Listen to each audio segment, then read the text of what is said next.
Kumusta mga ka-G? Tara, palit muna tayo ng visa.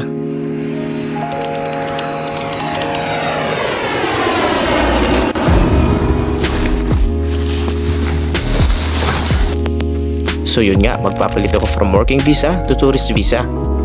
At sa wakas, tapos na rin ang airport life ko. Kukwento ko sa inyo next time. Pero bago ako umalis, may make sure ko muna na merong makakain tong alaga ko hanggang mamaya. Nilagay ko na nga ang paboritong laruan nila. Papalitan ko rin ng malinis sa tubig ang kanilang inumin.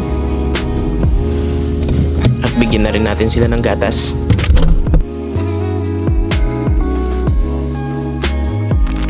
So habang nag-aantay, mag-book na rin tayo ng taxi papuntang airport. Uy, Taslim, baka naman. Wala talaga sa plano yung ginagawa kong video ngayon.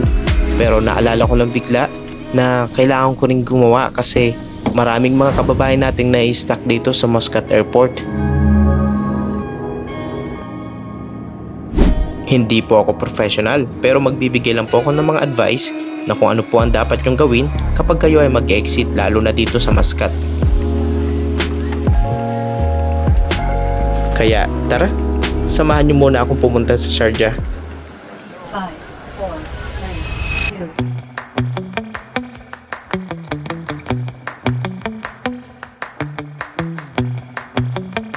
So habang nag-aantay pa naman tayo dito sa gate, hayaan ko na muna si Jokjok ang mag-take over. Kumusta mga ka-G? Ako nga pala ito si Jokjok. Ngayon, sasabihin ko sa inyo kung ano yung dapat yung gawin bago umalis ng Oman.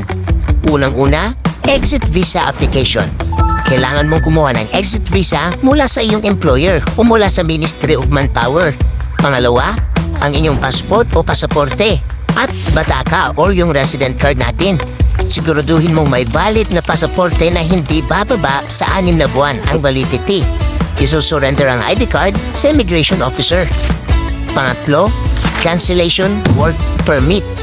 Kung matatapos ang iyong kontrata, tiyakin na mayroon kang liham na mula sa employer na nagpapatunay ng iyong pag-alis. Maraming salamat Jokjok. Ngayon, touchdown, Sharjah. First time ko makarating dito sa Sharjah.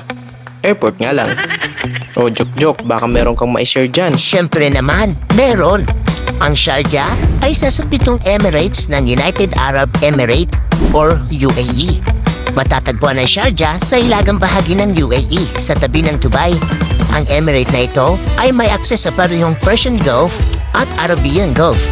Kilala ang Sharjah sa kanyang mayamang kultura at kasaysayan.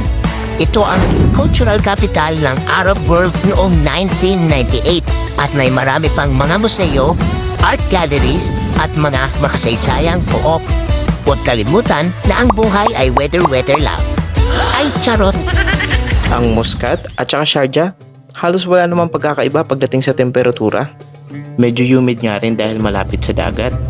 Ito nga pala yung eroplanong sinakayan ko, Air Arabia. Uy, baka naman. Excuse me, maputo lang. Gusto ko lang kasi sa inyong sabihin kung ano yung dapat yung gagawin pagbalik sa Oman bilang turista. Unang-una, tourist visa application. Mag-apply para sa tourist visa. Maaring gawin ito online o sa pamamagitan ng Omani Embassy or Consulate. Pangalawa, at wag na wag niyo itong ikakalat kung saan-saan, ang inyong pasaporte or passport. Dapat ay may natitirang visa na hindi bababa sa 6 na buwan. Well, ano bang pwede mong i-share? Ang napansin kong maganda dito sa airport ng Sharjah ay sa transit area nila. Kasi pagkababa mo ng eroplano, bago ka pa man pumunta sa arrival area or sa transit area, makita mo ng lahat. Meron silang lounges, may duty free area, may food court area, at isa sa lahat, yung wifi nila sobrang bilis lang makakonect. Hindi na kailangan ng OTP para lang makakonect sa wifi. Yan kasi yung mga bagay na wala sa transit area ng Muscat Airport. So kung kayo ay mag-exit dito, paghandaan nyo na po.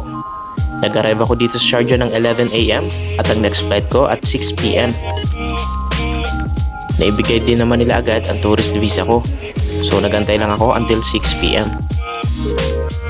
Buti nga malapit dito sa gate, merong lugar kung saan pwede kayong makapagpahinga. So sinama ko na ang aking mga tropa. Pagkatapos ng ilang oras, tumawag na rin ng gate 7 para sa boarding. Well, so far masaya naman ang experience. Dito ko natutunan at naunawaan ang pakiramdam ng mga kababayan nating nag-e-exit. Kaya sa mga kababayan nating natulungan ko nung nagtatrabaho pa ako sa Muscat Airport, sa wakas ngayon naintindihan ko na kapag sinabi nyo sa akin, salamat.